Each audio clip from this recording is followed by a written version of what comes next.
bach wahanol wrth yma. Cyfarfod gweddi nos Fercher yn ein tri ni.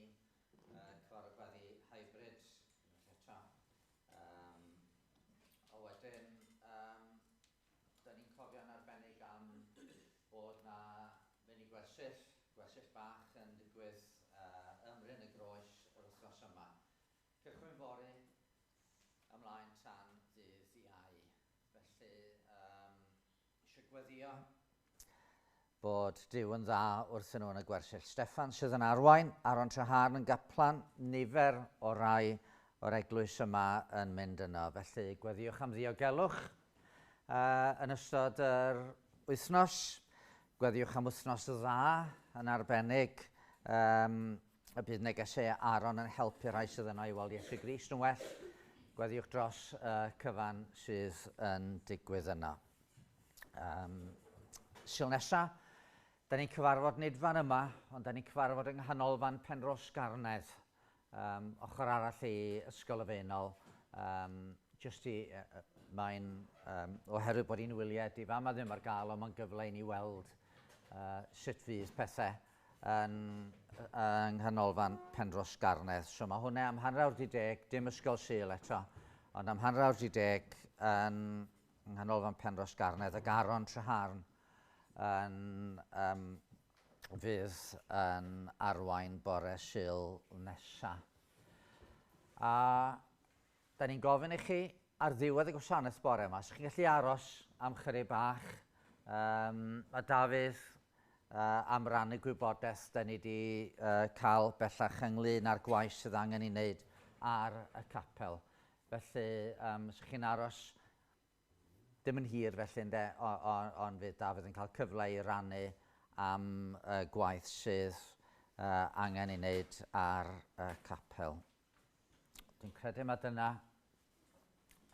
prif bethau sydd eisiau sôn amdanyn nhw. Felly, o'n i'n meddwl bys ni'n dechrau heddiw trwy gyd ddarllen adnodau o lyfr y proffwyd Eseia. Chi'n gallu efallai meddwl oedd Eseia'n proffwyd ac oedd lot o be oedd wedi dweud yn sôn am be oedd o'i le ar y byd, be oedd o'i le yn arbennig ar bobl yr arglwydd. Ond wedyn, ym Mhennod 40, mae yna rhyw newid yn digwydd. Mae'r pennod yn cychwyn, cysurwch fy mhobol. A be mae'n wneud ydy mae'n codi golwg y bobl i feddwl am Dduw i hunan. Felly beth am i ni sefyll i gyd darllen yr adnodau yma o Eseia 40, pennod 40 gan ddechrau yn y 9fer adnod. Dring i fynydd uchel, ti Seion, sy'n cyhoeddi newyddion da. Cod y lais yn gryf, ti Jerusalem, sy'n cyhoeddi newyddion da. Gweidda, paid ag ofni. Dywed wrth dinasoedd Jwda, dyma eich Duw chi. Wele'r arglwydd Dduw yn dod mewn nerth, yn rheoli a'i fraich. Wele y mae ei wobr ganddo a'i dal gydag ef. Y mae'n porthi ei braidd fel bugail, ac a'i fraich yn ei casglu ynghyd. Y mae'n cludo'r ŵyn yn ei gôl, ac yn coleddu'r mamogiaid. Pwy a fesurodd y dyfroedd yng nghledr ei law, a gosod terfyn y nefoedd a'r chwant? Pwy ar oes holl brydd y ddeiar mewn mantol, a phwyso'r mynyddoedd mewn tafol, a'r bryniau mewn clorian? Pwy a gyfarwydda ysbryd yr arglwydd, a bod yn gynghorwr i'w ddysgu? A phwy yr ymgynghorau ef i ennill deall? A phwy a ddysg iddo lwybrau barn? Pwy a ddysg iddo wybodaeth a'i gyfarwyddo yn llwybrau deall? Mae'r cenhedloedd fel defnyn allan o gelwrn, i'w ystyried fel man lwch y cloriannau. Mae'r ynysoedd mor ddibwys a'r llwch ar y llawr. Nid oes yn Lebanon ddigon o goed i roi tanwydd, na digon o anifeiliaid ar gyfer poeth offrwm. Nid yw'r holl genhedloedd yn ddim ger ei fron ef. y maent yn llai na dim ac i'w ystyried yn ddiddim.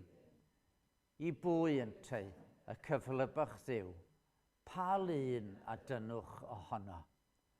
A'i delw, crefftwr sy'n llunio honno, ac eirich yn ei goreiro ac yn gwneud cadwyni arian iddi.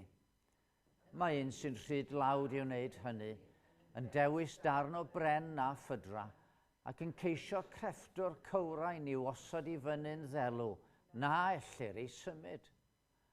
On i wyddach, on i chlwsoch, on i fynegwyd i chi o'r dechreuad, on i dydych wedi amgyffred ers sylfaenu'r ddeiar. Y mae ef yn eistedd ar gromen y ddeiar, a'i thrigolion yn ymddangos fel locustiaid. Mae'n teulu'r nefoedd fel llen, ac yn ei lledu fel pabell i drigo ynddi.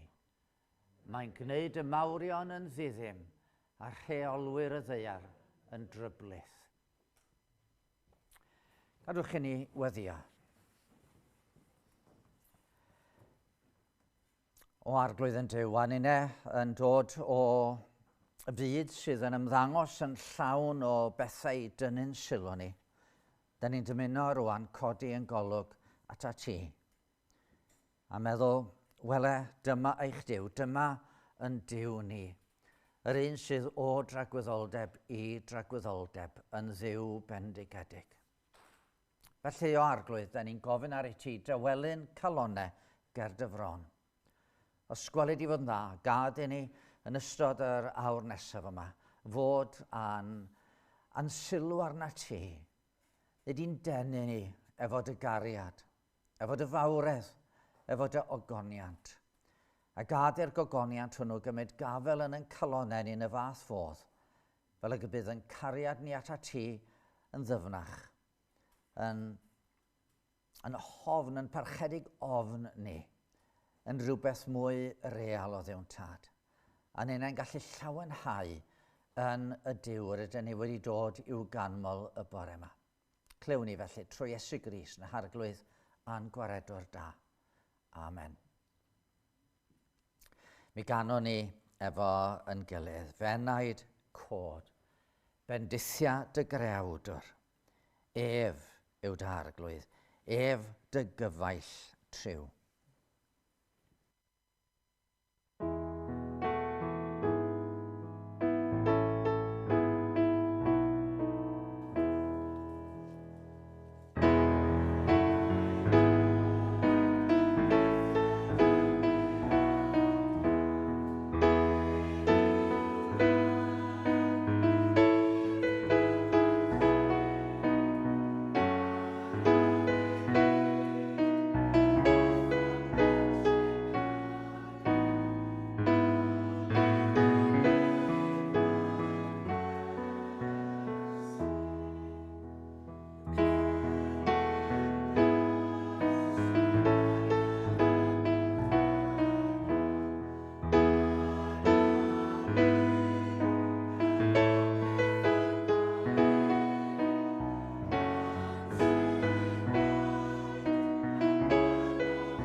hwnna'n obaith rhyfeddol yn dydi ar y diwedd fan'na, caf ei weld.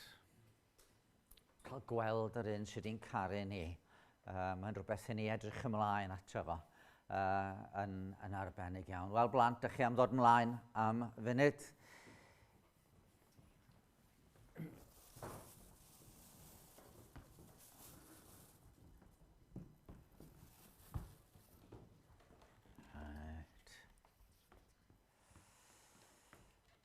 Wel, braf iawn eich gweld chi. Pawb yn iawn? Yep. Aha, dim ysgol fawr i? Rhai yna chi dweud, hwre? Ie? Wthnos o wyliau, a rhai yna chi hefyd yn cael mynd i'r gwersyll Bala, so mae hynna yn gret, yn dydi. Gobeithio gewch chi amser braf fanno. Na fo. Reit. Dynod o blaen, o'n i wrthi yn ysgrifennu efo'r feiro yma. Ac o'n i'n trio sgwennu, ac oedd yna rhywbeth yn digwydd.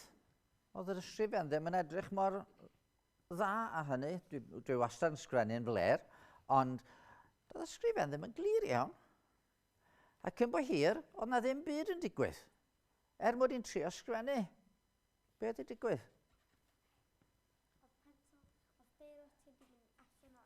Wedi mynd allan o inc, dyna fo. Yr inc ddim yn para. Beiro wedi mynd allan o inc. Weithio mae pethau fel yna'n digwydd. Pethau ddim yn gweithio'n iawn. Faint ohonoch chi sydd efo teganau? Pob un ohonoch chi. Os gan unrhyw un ohonoch chi degan sydd wedi torri erioed? Unrhyw degan wedi torri? Ie, dwi'n meddwl bod chi gyd wedi bod efo tegan rhywbryd a mae o'n torri. Neu tegan efo batri a mae'r batri'n rhedeg allan. Di pethau ddim yn para na dyn. Pwy ohonoch chi sydd yn hoffi afal? Rhai ohonoch chi'n hoffi afal? Rhai ohonoch chi ddim yn siŵr? Di'r afal yma'n edrych yn eis?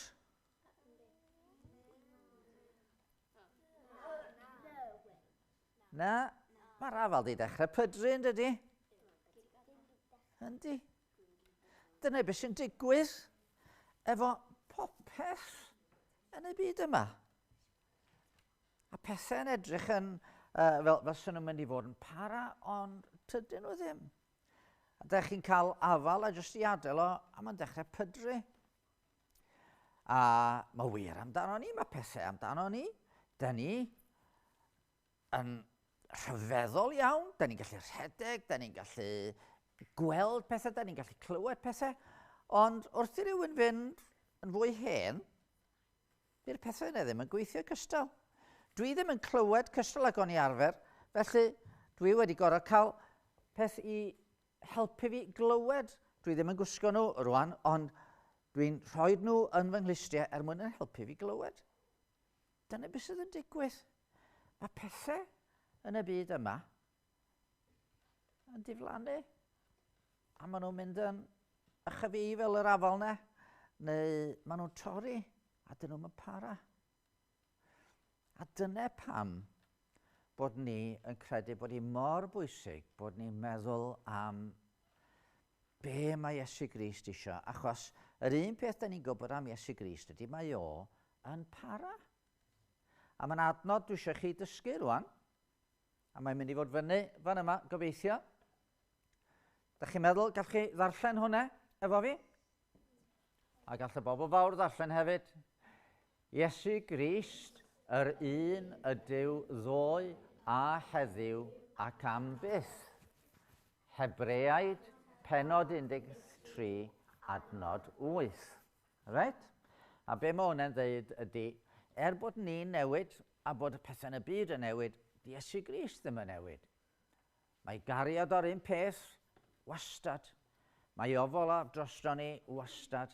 Mae nertho wastad yr un peth. Dio byth yn blino.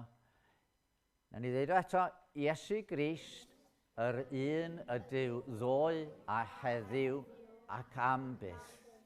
Hebreaid, pennod 13, adnod 8. Reit, gawn ni'r sleid nesaf. Iawn, chi'n dweud o? Iesu Grist, yr un ydyw ddoe a heddiw ac am byth. Hebreaid, penod 13, adnod 8. Reit?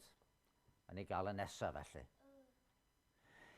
Iesu Grist, yr un ydyw ddoe a heddiw ac am byth. Hebreaid, penod 13, adnod 8. Chi ddeud o heb unrhyw eiriau neu o gwbl, ydych chi'n meddwl? Yr un ydyw ddoe a heddiw ac am byth. Hebreaid, penod 13, adnod 8. Reit, falle fyddai'n dod ar ddiwedd y gwasanaeth a gofyn i chi, ydych chi'n ei gofio fo. Ydych chi eisiau deud o unwaith eto? Iesu Grist, yr un ydyw ddoe a heddiw ac am byth. Hebreaid, penod 3, adnod 8. Oce, reit. Gewch chi fynd nôl i'ch seddi. Iawn.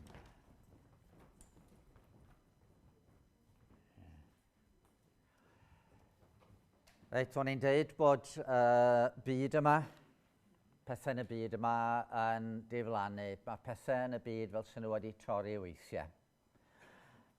Ac oedd hi yn fis Rhagfyr 1944. Bydd rhyfel wedi bod, rhyfel mawr, rhyfel ofnadwy, rhyfel lle oedd bron pob gwlad yn y byd wedi cael ei effeithio ganddo fo, oherwydd y pethau oedd yn digwydd. Ond oedd y rhyfel wedi dod i ben, ac eto oedd y byd yn dal i frifo, yn dal wedi torri. A fe ysgrifennwyd emyn yn y mis Rhagfyr hwnnw, a dwi eisiau ni ganu yr emyn yma rwan. Cofio'r byd o feddyg da a'i flenderau, tyrd yn glau. Tyrd yn gloi fydden nhw'n dweud yn y de, tyrd yn gyflym, a llwyr i acha ei ddoluriau. Cod y bobloedd ar ei traed ei thwasnaethu, tu ei prynais trwyd y waed dirion Iesu. Gweddi na bydde Duw ddim jyst yn gadael y byd mewn llanast, ond y bydde fo yn galw pobl yn ôl ato fo, bydde y byd yn cael profi gwella y clwyfau yna. Nawn ni ganu yr emyn yma efo yn gilydd.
Gadwch i ni weddio. Gadwch i ni weddio.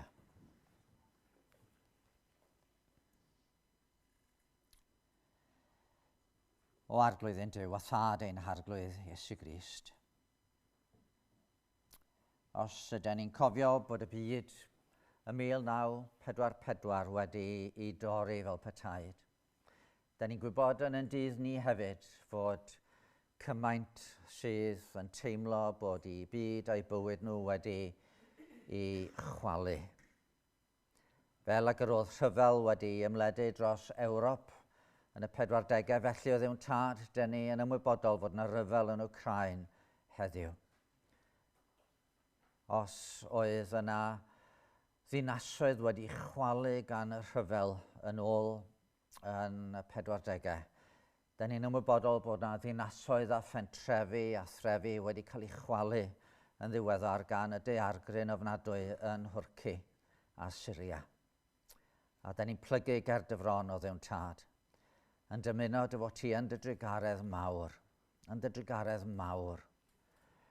yn closio at y byd yma, ac yn rhoi cymorth o ddiwn tad mewn rhyw ffordd i bobl fedru lleddfu poen a lleddfu'r gofid sydd yn ein byd ni.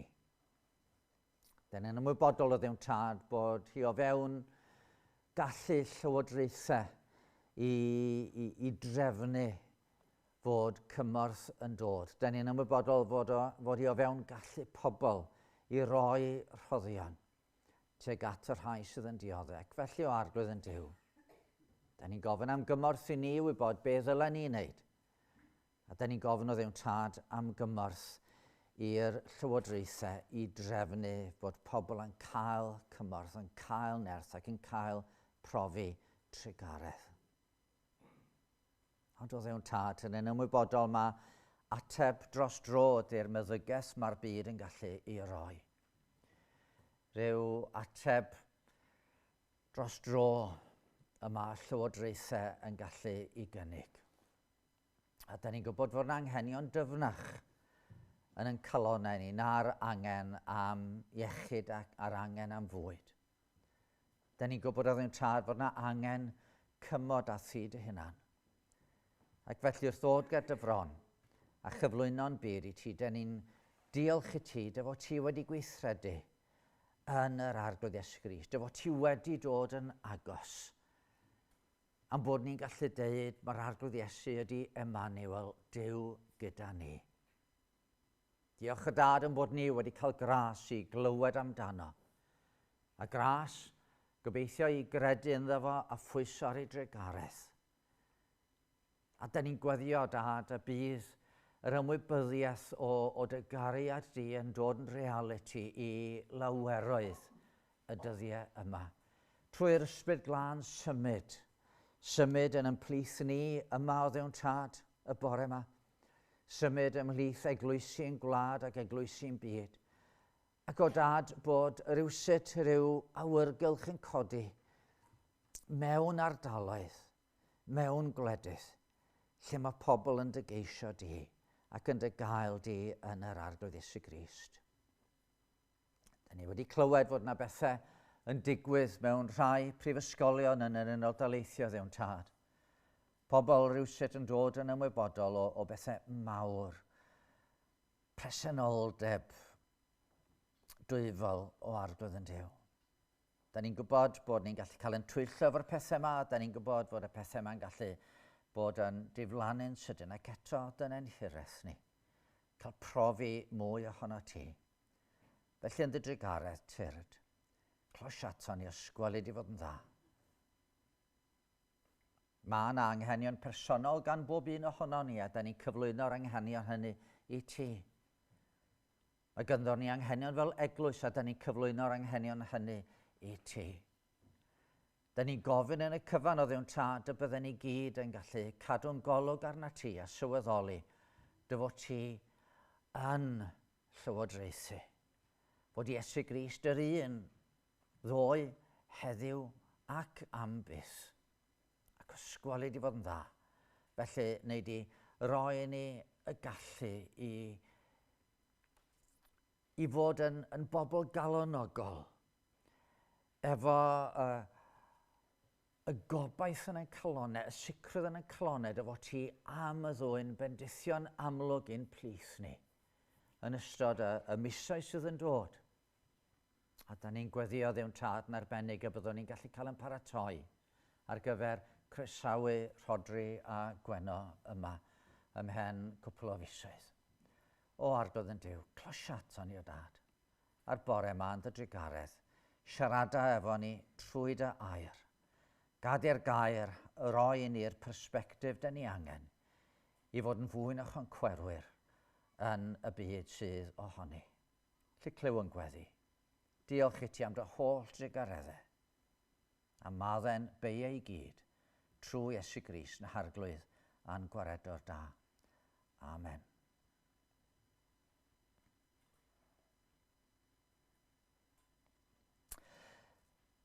Yn y weddion ni'n cyfeirio at yr daeargryn. Mae yna boster wedi dod bod yna fore coffi, bore dydd Sadwrn nesaf yma, i godi arian a dim achub mudiad yn garol yr helmedau gwyn yn Syria, yn dilyn y daeargrynfeydd. Pobl i bobl sydd yn trefnu, cymdeithas sy'n cefnogi ffoaduriaid. Dewch yn llys sgwrsio dros baned a chacen, bore Sadwrn, Chwefror 15 rhwng 10 a 12 yng Nghapel Berea Newydd. Felly mae hwnna'n gyfle i ni fod yn cyfrannu tuag at gronfa yna. Hefyd yn y weddi o'n i'n cyfeirio at fod na beth yn digwydd yn yr Unol Daleithiau. Os newch chi edrych ar y we, chwilio am Brifysgol Asbury. Oedd na gyfarfod, hynny mae'n brifysgol Gristnogol. Mae yna brifysgolion Cristnogol yn yr Unol Daleithiau. Bob bore Mercher maen nhw'n cael gwasanaeth. A fe ddigwyddodd wythnos sydd yn Mercher dwytha, oedd y gwasanaeth fel arfer. Dar ddiwedd y gwasanaeth fe ddigwyddodd rhywbeth. Oedd neb yn gallu symud. Oedd fel sena ymwybyddiaeth o Dduw yn agos. A mae'r gwasanaeth yn dal i barhau. Wythnos a hanner yn ddiweddarach, di o ddim wedi gorffen. Mae rhai yna'n gweddio, mae yna rhai'n dod yn cyflwyno neges yn agor y gair, felly mae yna addoli yn digwydd. A mae'n debyg bod yn digwydd mewn ambell i brifysgol arall erbyn hyn. Wrth gwrs, da ni'n gwybod ydy o yn rhywbeth parhaol ac eto mae'n arwydd efallai bod Dyw'n dod yn agos. Ac yn arwydd i ni bod y gair ar waith yn yn dydd ni. Da ni am glywed o'r gair nesaf. Mae Nia, dwi wedi gofyn i Nia ddod i rannu i ni o'r gair.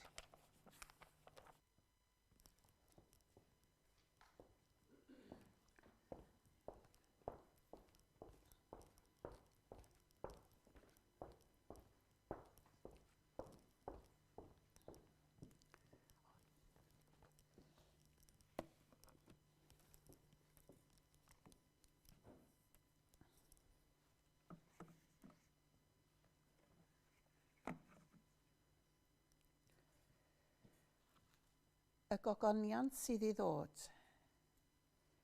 Yr wyf fi'n cyfri nad yw dioddefiadau'r presennol i'w cymharu â'r gogoniant sydd ar gael ei ddatguddio I ni. Yn wir, y mae'r greadigaeth yn disgwyl yn dair am ei blant Duw gael ei datguddio. Oherwydd darostyngwyd y greadigaeth I oferedd, nid o'i dewis ei hun, ond trwy'r hwn a'i darostyngodd. Yn y gobaith y cael greadigaeth hithau I rhyddhau o gaethiwed a llygredigaeth, a'i dwyn I ryddid a gogoniant plant Duw. Oherwydd fe wyddom fod yr holl greadigaeth yn ochneidio, ac mewn gwewyr drwyddi hyd heddiw. Ac nid y greadigaeth yn unig, ond na ni sydd â blaenffrwyth yr ysbryd gennym. Yr ydym ninnau'n ochneidio yno mae'n hunain, wrth ddisgwyl un a mabwysiad yn blant Duw, sef rhyddhad ein corff o gaethiwed. Oherwydd yn y gobaith hwn y cawsom ein hachub. Ond nid gobaith mor gobaith sy'n gweld. Pwy sy'n gobeithio mor hyn y mae'n ei weld? Yr hyn nad ydym yn ei weld yw gwrthrych gobaith. Ac felly yr ydym yn dal i aros amdano mewn amynedd.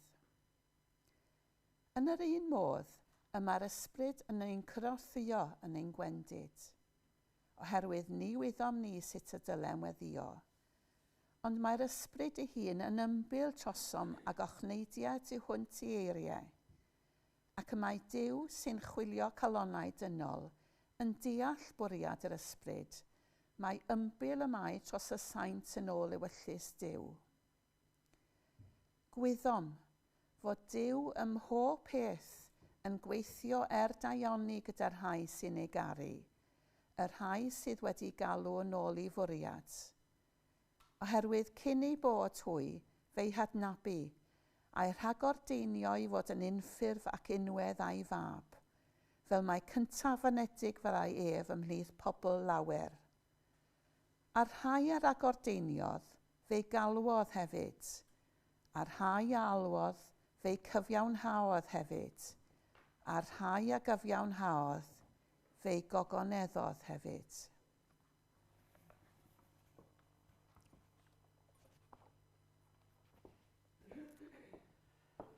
Diolch, Nea.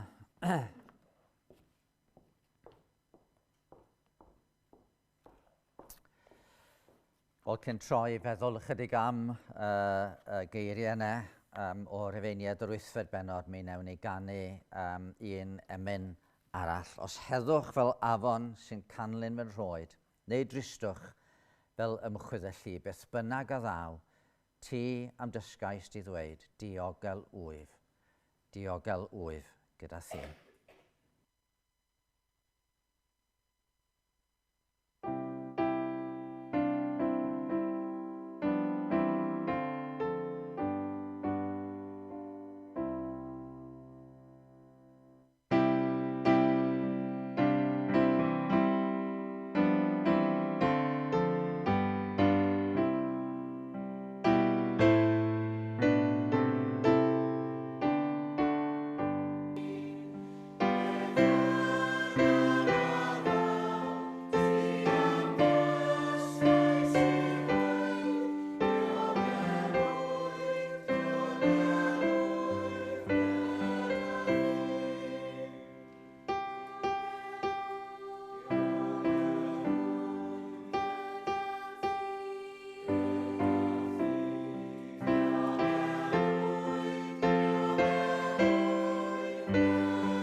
O fe gara ni bod ni'n ystyried rhai o'r adnodau ond ni a ni darllen funud yn ôl. O Rhufeinied yr 8fed bennod, dechrau yn 19fed adnod, a rwyf fi'n cyfrif nad yw dioddefiadau presennol yw cymharu a'r gogoniant sydd ar gael ei ddatguddio i ni.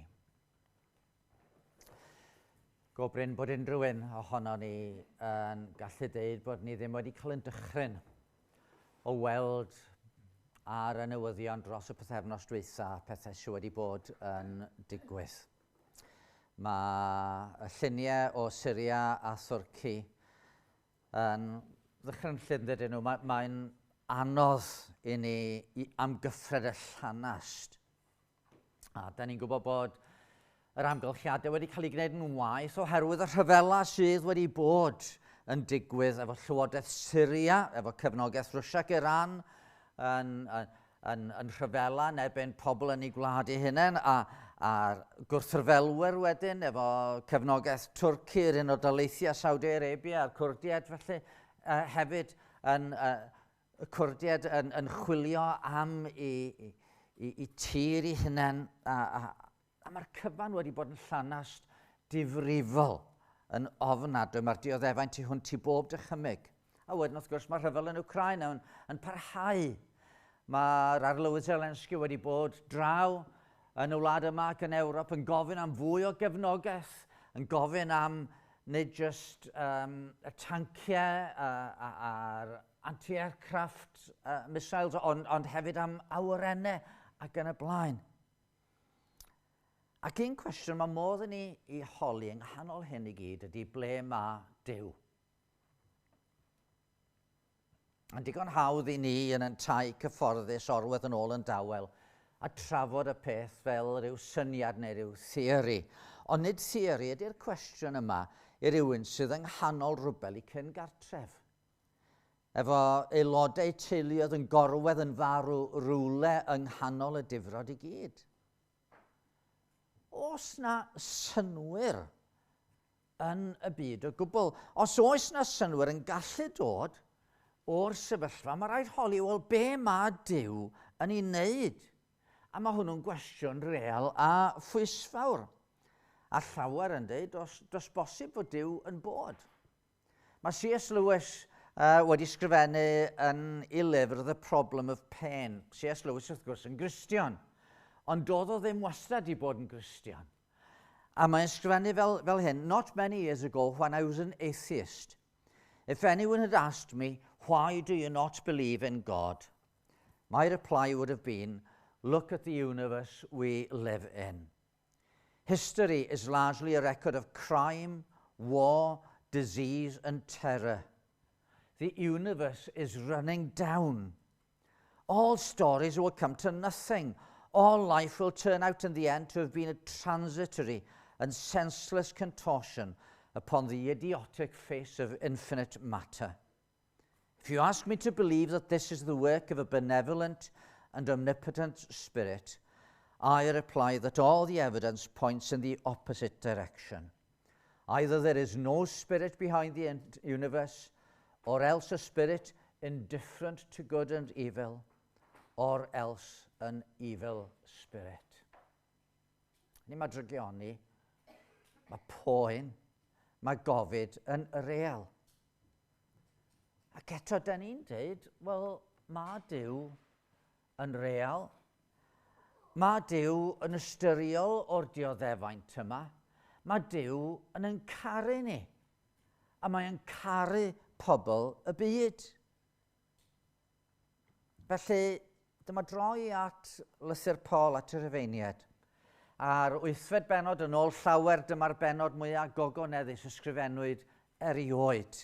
Mae Paul, hyd yma yn y llythyr mod i bod yn egluro'r Efengel, bod ni wedi cael ein cyfiawnhau trwy ffydd a bod ni wedi cael ein cymodi a Duw trwy waith Iesu Grist ar y groes. A wedyn, ar ôl i ni gredu bod yr ysbryd yn gweithio yn ein bywydau ni, i'n newid ni. Bod yr ysbryd yn symud ni mlaen a bod ni'n byw trwy'r ysbryd glân. Ond wrth gwrs, tydi bywyd y Cristion ddim yn fel i gyd. Dim mwy nag unrhyw fywyd ar wyneb y ddaear yma.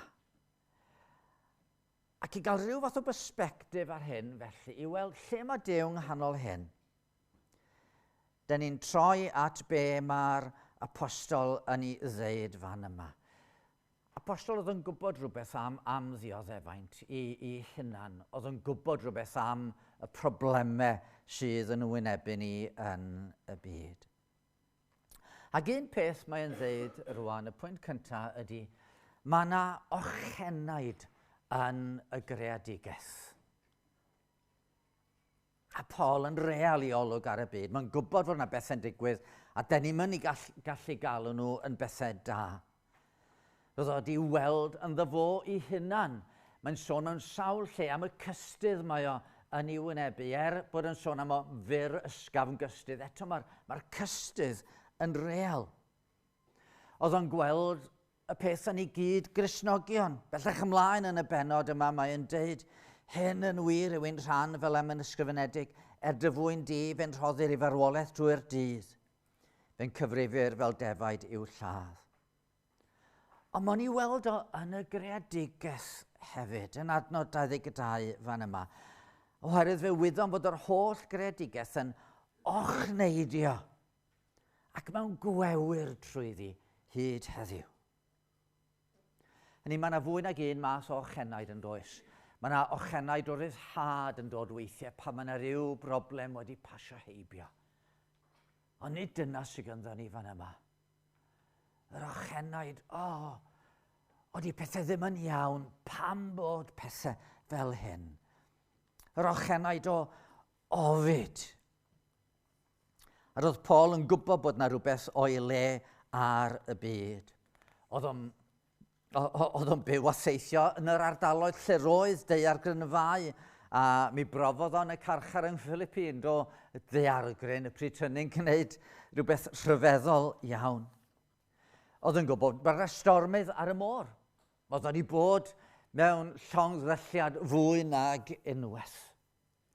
Mi welodd o bobl yn dioddau salwch. Mae'n sôn yn ei lythyr at y Philippiad am Epaphroditus.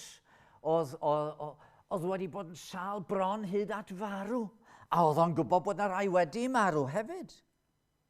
Oedd yn gwybod am natur greulon, nature red in tooth and claw, wrth i Gristnogion gael i bwrw i'r arena a wynebu anifeiliaid yn ei llarpio nhw.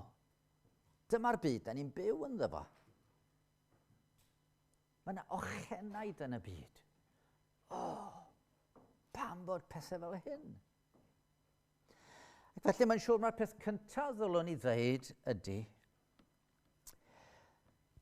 mae rhaid i ni fod a chydymdeimlad a phobl sydd yn dioddau. Car dy gymydog fel ti dy hun ydy'r ail o'r chymyn yn de. Mae eisiau ni fod yn ystyriol o bobl sydd yn dioddau. A lle da ni'n cael cyfle i wneud hynny, mae eisiau ni fod yn ceisio esmwythau y dioddau hynny. Chi'n meddwl am Paul a'r eglwys fore, dyma nhw'n clywed fod yna newyn yn Jerusalem. A dyma nhw'n dechrau wneud casgliad. Ac i ddweud y gwir, oedd hyn yn beth nad oedd pobl wedi clywed erioed. Yn arbennig, y cenhedloedd yn helpu'r Iddewon, oedd yr Iddewon wastad wedi cyfri hynny'n ar wahân i bawb arall ac edrych lawr ar bawb arall. Ac felly oedden nhw'n aml yn cael eu casau gan y cenhedloedd eraill. Ond mae Paul wrth ysgrifennu at Corinthiad am y casgliad yma oedden nhw'n wneud, fe garem i chi wybod gyfeillion am y gras roedd gan Dduw yn yr eglwysi'n Macedonia. Iddynt cael ei profi'n llym gan o'r thrymder, gorlifodd cyflawnder ei llawenydd a dyfnder ei tlodi'n gyfoeth o heilioni ynddynt. Rwyf yn dyst iddynt roi nôl ei gallu, a'r tu hwnt i'w gallu, a hynny o'i gwirfodd ei hunain gan ddeisif arnom yn daer iawn am gael y fraint o gyfrannu tuag at y cymorth i'r saint. Hynny ydy, mewn byd lle dyn ni'n gweld ochenaid, mae eisiau ni beidio jyst aros yn ddiogel yn ein cornel fach ni. Mae eisiau ni estyn allan mewn trigaredd. Dwi'n gwybod mae hyn yn mynd yn gynyddol anodd achos mewn blynyddoedd a fi, fydden ni'n gwybod am drychineb yn eitha agos. Erbyn heddiw, mae newyddion o ben draw'r byd yn cyrraedd ni yn syth ac felly dyn ni'n cael gwybod am gymaint o anghenion. Mae yna ryw eogrwydd yn gallu gafel yn ddoni wrth i ni fwynhau byd mor gyfforddus, tra bod eraill ar draws y byd yn dioddef. Ac eto mae rhaid i ni drio mewn rhyw ffordd gwneud fel mae'n cydwybod ni yn ein harwain ni, i geisio bod o gymorth lle gallwn ni wneud hynny. Llydnau'r peth cyntaf, mae yna ochenaid yn y greadigaeth, a mae eisiau ni ystyried y rhai sydd yn dioddau dan yr ochenaid honno. Yn ail, be mae Paul yn dweud ydy bod yr ochenaid yma oherwydd mae'r greadigaeth wedi i darostwng. Oherwydd yn adnod 20, darostyngwyd y greadigaeth i oferedd, nid o'i dewis ei hun, ond trwy yr hwnnau darostyngodd. Hynny ydy, mae yna rhywbeth wedi digwydd i'r greadigaeth. I beri fod pethau fel ag y maen nhw. Yn y dechreuad, da ni'n darllen creu Duw yn efod o ddeiar, ac wedi iddo greu pob dim a gosod dyn fel coron y greadigaeth, gosod y ddynolryw fel coron y greadigaeth. Mae'n edrych ar y cyfan a mae'n gweld bod o'n dda iawn. Ond mae'r greadigaeth yn weindio i lawr. Mae pob dim yn diflannu yn ara deg. Mae afalau yn pydru. Mae'r greadigaeth wedi i darostwng. A felly, da ni'n dod ag athrawiaeth y cwmp i mewn. Fe dorodd Adda ac Efa reoler crewr. Ac felly fe dorwyd y cread. So, os di'r greadigaeth wedi i darostwng, pwy sydd wedi darostwng y greadigaeth? Adda ac Efa? Wel nhw ddaru groesi'r ffin o efuddod i anefuddod. Dyma nhw yn mynd a bwyta o bren gwybodaeth da drwg pan oedd Duw wedi dweud, gei di fita o bob pren arall yn yr ardd, ond paid bita ffrwyth pren gwybodaeth da drwg.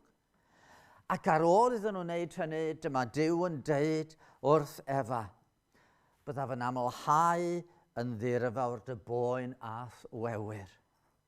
Ac yn dweud wrth Adda, melltigedig yw'r ddeiar, oth achos di. Felly ai Adda ac Efa sydd wedi darostwng y greadigaeth? Wel, gall rhywun dweud, wel na, y diafol oedd yn gyfrifol. Y sarf dwythodd Efa gyda'i geiriau celwyddog. Bwriad y diafol o'r cychwyn o dinistyr ar ddyn ac amharu ar bob dim oedd yn pwyntio at Dduw. Roedd y ddynolryw wedi cael ei chreu fel llun a delw Duw i'r greadigaeth gael gweld rhywbeth am y Dduw ynddyn nhw. Ac felly oedd y diafol eisiau dinistrio, sbwylio'r ddelw honno. Ond wrth gwrs, nid jyst y ddynolryw sydd yn sôn am Dduw, mae'r nefoedd yn datgan gogoniant Duw a'r ffurfafen yn mynegu ei ogoniant ef. Gwaith dwylo Duw wedi'r cyfan.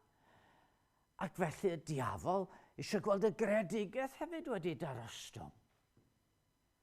A'r diafol sydd wedi darostwng y greadigaeth. Mae'r Beibl yn awgrymu ateb arall. A ydych chi sylwi ar eiriau Duw wrth Efa? Byddaf yn amlhau yn ddirfawr dy boen a thwewyr. Dwi'n mynd i wneud o, medde Duw. Mae Duw'n dweud, mae fo sydd yn darostwng Efa i ddioddau fel hyn. Ond be yn union mae'r Beibl yn ei olygu? Ai Duw sy'n gyfrifol am ddirgioni'r byd? Wel na. Na. Tydi Duw ddim yn ddrwg a dio ddim yn gyfrifol am unrhyw ddrygion ni. Ond mae yna egwyddor wedi cael ei gosod yn y greadigaeth. Na all pethau ddim fod yn iawn tra mae pechod yn bodoli. Gadwch chi mi roi o fel hyn. Pan dwi'n rhoi fy mis mewn tân, yna mae'n llosgi a dwi'n tynnu mis allan a dwi'n osgoi mynd yn agos at y tân yn yr un ffordd wedyn. Mae rhywun sy'n dioddio'r gwahanglwydd, maen nhw'n colli'r teimlad yn ei bysedd a'i traed. A dyna pam oeddech chi'n ffeindio mewn oes a fi bod pobl oedd efo'r gwahanglwydd, oedden nhw'n aml efo i traed falle wedi hanffurfio, oherwydd bod nhw wedi bod yn eistedd yn rhy agos at y tân a'i traed nhw'n dechrau llosgi, doedden nhw ddim yn ymwybodol os doedden nhw'n teimlo dim byd. Mae poen yn gallu bod yn gymorth i mi. Os dwi efo poen mawr yn stumog, yna, wel, dwi'n gallu mynd i weld y meddyg. Se yna ddim poen yn y stumog, falle bydde rhywbeth mawr o'i le, hynny i dydwch bod gan ei appendicitis. Mod i'n mynd at y meddyg a mae'r meddyg yn gweld a mae'n dweud, ie, wel, mae rhaid ti fynd fewn i sbyty a maen nhw'n tynnu'r appendix allan a dwi'n cael ei achad. Ond heb y boen, mi fyddai'r appendix yn chwyddo dan y llid fydde yna, y drwg fydde yna, a fydde'n byrstio, a fydde'r llid yn mynd trwy'r corff, a fydde'n cael peritonitis a falle sepsis. Mae poen yn gallu bod yn gymorth i ni. A mae Duw, fel petai o, wedi gosod egwyddor yn y greadigaeth i ni wybod bod rhywbeth o'i le. Tasai Adda ac Efa wedi cael aros ym Mharadwys wedi'r cwmp, wel, fydden nhw wedi bod yn ddigon bodlon yn bydden nhw. Fydden nhw ddim wedi hiraethu am had a wraig i ddod ag ysugo pen y sarf. Pe bydden ni'n ffeindio fod y byd a'r cwbl sydd ynddo yn ybodloni ni, yna fydden nhw ddim chwilio am waredwr. Ond da ni'n gwybod fod y byd yn rhedeg i lawr. A mae Duw wedi rhoi tragwyddoldeb yn calonnau ni. Hireth am rhywbeth mwy yn does. Teitl un o ffilmiau James Bond ydy The World is Not Enough. A mae yn wir. The world is not enough. Di'r byd ddim yn ddigon i'n bodloni ni. Ac felly mae'r ochenaid yma, y darostwng sydd wedi digwydd i'r greadigaeth wedi cael ei roi mwyn i ni geisio Duw. A'r pwynt sydd gan Paul fan yma, y trydydd pwynt yma felly ydy bod na ateb cwbl ddigonol yn Efengyl Iesu Grist i'r ochenaid sydd ynddo ni. A rwy fi'n cyfrif nad yw dioddefiadau i'r presennol yw cymharu a'r gogoniant sydd ar gael i'w ddatgyddio i ni. Mae yna ateb ar gael. Unwaith eto, dwi'n dyfynnu Sies Lewis lot bore yma. Fe ddydodd o, os da ni'n ffeindio fod na hireth yn calonnau ni na all gael ei fodloni yn y byd yma, yna mae'n byr debyg yn bod ni wedi cael yn creu ar gyfer byd arall. A mae'r Duw sydd wedi'n creu ni'n gwybod, mae lle byddwn ni'n cael gwir lawenydd ydy ynddo fo ei hunan. A mae angen byd lle da ni'n gallu bod efo fo, heb unrhyw rwystyr, heb ddim i sbwylio y cyfan. A tra da ni'n fodlon yn y bywydau bach, efo y pethau bach yma sydd yn bodloni ni, fyddwn ni ddim yn ei geisio fo. A mae wedi'n caru ni ormod i adael i ni fod yn fodlon ar y pethau llai yma. Mae wedi darparu gogoniant ar yn cyfer ni. Mae'n addewid o nef a deiar newydd. A dyna beth yw'r ochenaid yma. Yr ochenaid yma.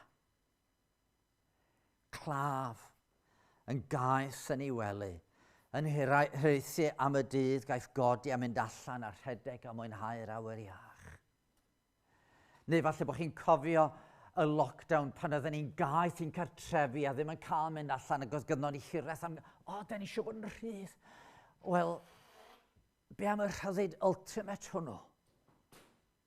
O fod yn gallu mwynhau cwmni Duw, cwmni'r arglwydd Iesu Grist, wedi dianc o'n caethiwed. Mae Paul yn dweud rhywbeth diddorol rwan am y greadigaeth. Mae'r greadigaeth yn ei reithim gael dianc i ni gael creadigaeth newydd, creadigaeth wedi hadfer, nef a deiar newydd, sut bynnag ydych chi'n ei roi o. Mae'n hiraethu am gael ei dwyn i ryddid ag ogoniant plant Duw. Plant Duw. Mae yna ddydd yn dod pryd fydd gogoniant plant Duw yn cael ei ddatguddio. A dyna pryd bydd y nef ar ddeiar newydd, gewn ni roi da ynddo fel hynny. Yr ydym ninen ochaneidio yno mae'n hunain, adnod 23, wrth ddisgwyl ein mabwysiad yn blant Duw, sef rhyddhad ein corff o gaethiwed. Wrth yn y gobaith hwn y cawsom ein hachub. Mae'r Beibl yn dysgu wrth i ni gredu'n yr arglwydd Iesu Grist, da ni'n cael yn mabwysiadau fewn i deulu Duw, ynden. Ac eto di'r mabwysiad ddim yn llawn yna di. Da ni'n mynd i brofio'n llawn. Chi'n ddychmygu ryw blentyn mewn cartref. Plentyn am ddifad mewn cartre. A mae yna deulu wedi dweud, da ni yn mynd i dyfabwysiadau di. A maen nhw'n arwyddo'r papurau ac yn y blaen, ond mae'r plentyn yn dal yn y cartref. Diolch eto wedi cael mynd at y teulu sy'n ei fabwysiadau fo. A dyna i ryw raddau be da ni rwan. Ie, da ni'n gallu profi cwmni Duw mewn rhyw ffordd, ond i'r mabwysiad llawn ddim wedi digwydd. A dyna sydd yn digwydd pan fydd Crist yn dod yn ei ogoniant. Bydd y ddeiar a phawb yn y ddeiar yn cael ei barnu. Bydd yna nef newydd a deiar newydd. Wedi pharatoi yn hufanhad y mae llawer o drigfannau medde Iesu. Wedi pharatoi ar gyfer y rhai sydd wedi cydnabod yr ochenaid, wedi gweld eu cyflwr, wedi edifarhau, ac wedi rhaid ffydd yn yr arglwydd. Mae gogoniant. Ac felly mae Paul yn dweud, rwyf fi'n cyfrif nad yw dioddefiadau'r presennol i'w cymharu â'r gogoniant. Mewn lle arall, mae'n disgrifio y problemau mae'n ei wynebu fel byr ysgafn gystydd. A mae'n deud wrthon ni beth ydy'r byr ysgafn gystydd yn ei ail lythyr at y Corinthiad. 5 waith cefais ar lawr ei ddewon y 20 llach ond 1. 39 o chwip. A oedd o'n 39 achos oedd yr Iddewon wedi gwybod se mwy na hynny efallai fyse rhywun yn cael ei ladd gan be oedd yn digwydd. So 5 gwaith cyfes y law yr Iddewon 20 llach o'n un. 2 gwaith fe'n curoedd a ffyn, unwaith fe'n llybyddiwyd, 2 gwaith bym mewn llongddrylliad ac am ddiwrnod a noson byn yn y môr. Be mae'r deithiau'n fynych mewn peryglon gan afonydd, peryglon ar law lladron, peryglon ar law fy nghenedl fy hun ac ar lawr cenhedloedd. Peryglon yn y dref ac yn yr anialwch ac ar y môr a pheryglon ymhlith gau grisynwyr. Be mewn llafur a llydded yn fynych heb gwsg, mewn newyn a syched yn fynych heb luniaeth yn oer ac yn oeth. Ac ar wahân i bob beth arall, mae'r gofel dros yr holl eglwysi'n gwasgu arnaf ddydd ar ôl dydd. byr ysgafn gystydd? Be sy'n gallu gwneud i fyny am y math yna o ddioddeffaint? Blwyddyn o fwynhau heddwch? 10 mlynedd? 100 mlynedd? Tragwyddoldeb. Tragwyddoldeb gyda Christ. Clywais lais uchel o'r osedd yn dweud, wele mae preswylfa Duw gyda'r ddynoliaeth. Bydd ef yn preswylio gyda hwy, bydda'n twyn bobloedd iddo ef, a bydd Duw ei hun gyda hwy'n ddiw iddynt. Fe sych bob deigryn o'i llygaid hwy, ac ni bydd marwolaeth mwyach, na galar, na llefain, na phoen. Mae'r pethau cyntaf wedi mynd heibio. Tydi o'n rhyfedd yn dydi, pan da chi'n meddwl am yr storiau tylwyth teg yn y blaen, oedden ni yn glywed pan oedden ni'n blant. A mor aml oedden nhw'n gorffen efo, and they all lived happily ever after. Ie. Mae'n gallu digwydd. And they all lived happily ever after. Mae Duw wedi paradio hynny ar eich cyfer chi ac ar yng nghyfer i. A beth da ni'n gorfod wneud i gael o? Credu yn yr arglwydd Iesu Grist. I fod wedi cymryd yn gwisg o aflendid. Wedi gwisgo fo'i hunan ar y groes. Wedi talu'r pris llawn. Ac mewn cyfnewid am yn gwisg aflan ni, mae'n rhoi i ni i wisg ddisgleir o'i hunan yn gwisgo a'i gyfiawnder yn hardd ger bron y tad a chael tragwyddoldeb oherwydd be mae Iesu Grist wedi ei wneud. Di perspektif yma ganddo ni wrth i ni wynebu'r byd yng nghanol i holl ddioddau. Bod ei ddew yn ei ras, beri bod ni, yn estyn allan at y rhai sydd yn dioddau, mewn cydymdeimlad, ond bod iddyn nhw hefyd weld yno ni obaith. Y gobaith hwnnw fydd yn gwneud iddyn nhw holi, rheswm am y gobaith sydd ynddo ni, a bod ni'n gallu deud wrthyn nhw, mae ei gyd oherwydd yr arglwydd Iesu Grist. Beth am ni ganu emyn efo'n gilydd sydd yn edrych ymlaen at y gogoniant. Caer Salem, dinas hedd. Caer Salem, ffordd arall oedd ei Jerusalem, ond cyfeirio at y Jerusalem nefol ynde. Caer Salem, dinas hedd. O na bawn yn ddyn byw. O hyd cawn weled gwedd a llewer chwyneb Duw. Mae weithio'n dywyll arnau nawr. Fy hael nid a beth yno'i lawr. Mae'r pennill olaf yn hyfryd. Caf weld fan wylid ci pan elwyf draw i dre. Yr hwn o'i gariad fi yn dioddau yn fy lle. Caf weld yr Iesu, digon yw. Mae'r oen a laddwyd eto'n fyw.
Arglwydd, wyddon ni ddim beth sydd yn disgwyl ni yn yr wythnos sydd yn dod, na'r wythnosau, na'r misoedd, na'r blynyddoedd sydd yn dod.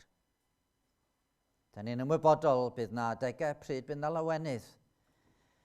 Da ni hefyd yn gwybod bydd na adegau pryd byddwn ni yn cael yn siomi.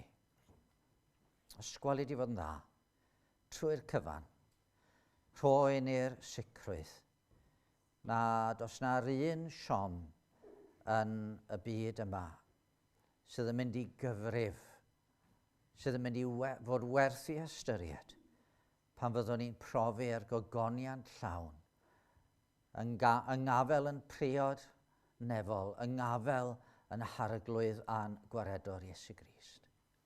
A boed i ras ein harglwydd Iesu Grist, gyth gariad di o dad, ac i gymdeithas yr Ysbryd Glân, fod yn real ac yn agos a gyda ni o'r awr hon a hyd byth. Amen.